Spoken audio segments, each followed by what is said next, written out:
Bollywood star hero Ranveer Singh నటించిన spy thriller Dhurandhar 2 box office వద్ద సరికొత్త చరిత్ర సృష్టిస్తోంది.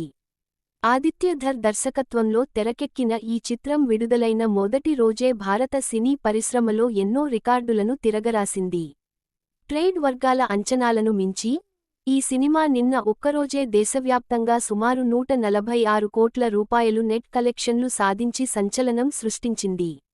ఈ స్థాయిలో వసూళ్లు సాధించడం ద్వారా ఎన్నో భారీ చిత్రాల రికార్డులను ఇది అధిగమించింది. దురంధర్ 2 ప్రభంజనం బుధవారం సాయంత్రం వేసిన ప్రీమియర్ షోలతోనే మొదలైంది. ప్రీమియర్ల ద్వారానే ఈ చిత్రం ఇండియాలో దాదాపు 43 కోట్ల రూపాయలు నెట్ వసూళ్లు సాధించింది. భారతీయ సినిమాలో ప్రీమియర్ల ద్వారా అత్యధిక వసూళ్లు సాధించిన చిత్రంగా ఇది సరికొత్త రికార్డు నెలకొల్పింది. తొలిరోజే 100 కోట్లు దాటిన మొదటి హిందీ సినిమా. ఇక మొదటి రోజు వసూళ్లలో హిందీ వెర్షన్ నుంచే రూ.103 కోట్లకు పైగా రాబట్టింది. తద్వారా ఫస్ట్ డేనే 100 కోట్ల రూపాయలు మార్క్ దాటిన తొలి హిందీ సినిమాగా బాలీవుడ్ చరిత్రలో నిలిచిపోయింది. ఇప్పటివరకు బిగ్గెస్ట్ ఓపెనర్లుగా ఉన్న జవాన్, పఠాన్, యానిమల్ వంటి చిత్రాల రికార్డులను దురంధర్ 2 బద్దలు కొట్టింది. బాహుబలి 2 RRR ను దాటేసిన దురంధర్ 2 కేవలం హిందీలోనే కాకుండా ఆల్ ఇండియా స్థాయిలో కూడా ఈ చిత్రం తన సత్తా చాటింది.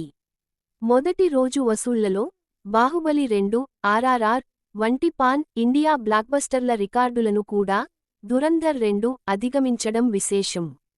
అన్ని భాషల్లో కలిపి చూసుకుంటే దేశంలో పుష్ప 2 తర్వాత రెండో అతిపెద్ద ఓపెనింగ్ సాధించిన చిత్రంగా నిలిచింది. దక్షిణాదిలో కూడా ఈ చిత్రానికి అద్భుతమైన స్పందన లభిస్తోంది. తెలుగు డబ్బింగ్ వెర్షన్ తొలిరోజే రూ.2 కోట్లకు పైగా వసూళ్లు సాధించగా తమిళంలోనూ మంచి ఆదరణ దక్కించుకుంటోంది. Director Aditya Dhar taking, Ranveer Singh energetic performance, ఉత్కంఠభరితమైన యాక్షన్ సన్నివేశాలు ప్రేక్షకులను కట్టిపడేస్తున్నాయి. సినిమాలో కీలక పాత్రలు పోషించిన ఆర్. మాధవన్, సంజయ్ దత్, అర్జున్ రాంపాల్ వంటి స్టార్ల నటన సినిమా స్థాయిని మరింత పెంచింది. మొదటి భాగం విజయం సాధించిన నేపథ్యంలో దురంధర్ 2 కూడా అదే జోరుతో బాక్సాఫీస్ వద్ద మరిన్ని కొత్త బెంచ్మార్కులు సెట్ చేస్తుందని ట్రేడ్ అనలిస్టులు అంచనా వేస్తున్నారు.